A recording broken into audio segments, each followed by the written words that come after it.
একেবারে ছোট ছোট টিপস নিয়ে আজকে আমি বিগিনারদের জন্য দেখাবো একেবারে স্টেপ বাই স্টেপ একটা বেসিক স্মোকি আইস, যেটা খুব সহজে তোমরা ক্রিয়েট করতে পারবে। তাহলে চলো দেরি না করে ভিডিওটি শুরু করা যাক। তার আগে বলি, যারা এখনও পর্যন্ত আমার চ্যানেলটিকে সাবস্ক্রাইব করোনি, প্লিজ একটি সাবস্ক্রাইব করতে ভুলবে না। প্রথমে আমি দেখাবো যে আইশ্যাডো প্যালেট থেকে আমি আজকের আই মেকআপটা করেছি। এটা হচ্ছে সুইস বিউটির এই আইশ্যাডো প্যালেট, আর এখান থেকে আমি এই শেডটা নিয়ে নিচ্ছি।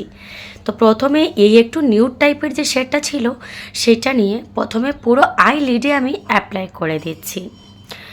খেয়াল রাখবে, যখন আমরা আইশ্যাডোটা অ্যাপ্লাই করব তখন কিন্তু খুব সফটলি ব্লেন্ড করব, এবং যত ভালো আমরা ব্লেন্ড করব আইশ্যাডো, তত ভালো আমাদের স্মোকি আইটা কিন্তু দেখতে ভালো হবে।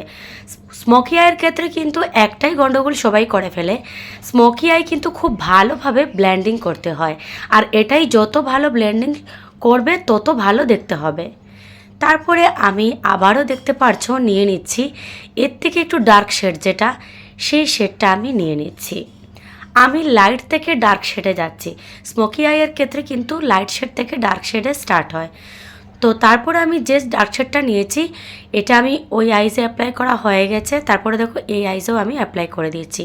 আর আমি যখন স্টার্ট করছি তখন কিন্তু দেখতে পাচ্ছ আই বল থেকে স্টার্ট করছি, আস্তে আস্তে করে আমি অপরের দিকে যাচ্ছি। আমি কিভাবে ব্রাশটা ইউজ করছি সেটা একটু তোমরা ফলো করলে বুঝতে পারবে।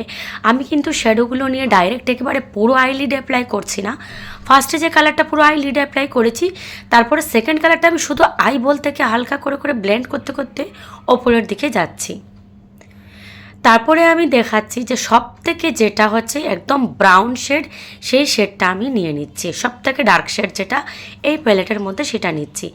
আর এটা নিয়ে ফার্স্টে আমি তোমাদের ব্রাশের সাহায্যে দেখাচ্ছি যে আমি আইবলের উপর অ্যাপ্লাই করছি, কিন্তু এটা সব থেকে ভালো হবে যদি তোমরা এটা ফিঙ্গারের সাহায্যে অ্যাপ্লাই করে থাকো।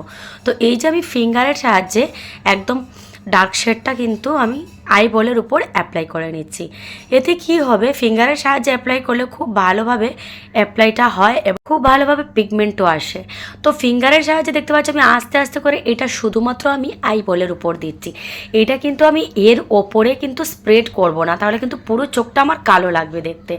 তোমরা যারা অনেক সময় কি ভুল করো যে ডার্ক শেডটা নিয়ে পুরো আইজে অ্যাপ্লাই করতে থাকো, ওটা কিন্তু করলে হবে না। এটা শুধুমাত্র আমার আই বলের উপর থাকবে।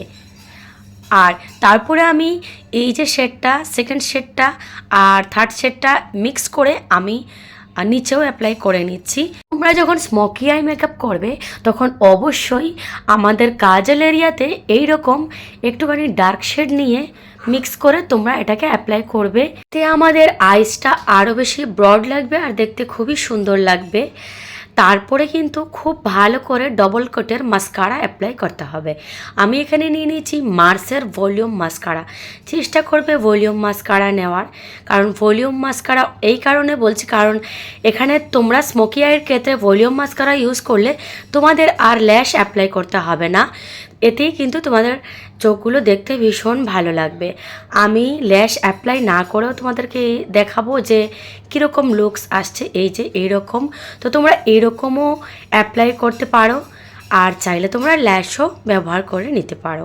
ল্যাশ ব্যবহার করলে তো খুবই ভালো লাগবে দেখতে। আর এই যে আমার ফাইনাল আই মেকআপ লুক, তোমরা অবশ্যই আমাকে কমেন্ট বক্সে এসে জানিও কেমন হয়েছে আজকের এই স্মোকি আই মেকআপটা। খুবই সহজভাবে দেখানোর চেষ্টা করলাম। ভালো লাগলে প্লিজ লাইক, কমেন্ট আর একটি প্লিজ সাবস্ক্রাইব করতে কিন্তু ভুলো না। পাশে থেকেও বেল আইকনটি ক্লিক করে দিও নতুন নতুন নোটিফিকেশান পাওয়ার জন্য। আর আজকের মতো তাহলে এখানেই শেষ করছি ভিডিওটি। নেক্সট ভিডিওতে আবারও দেখা হবে। ভালো থেকে সবাই, বাই।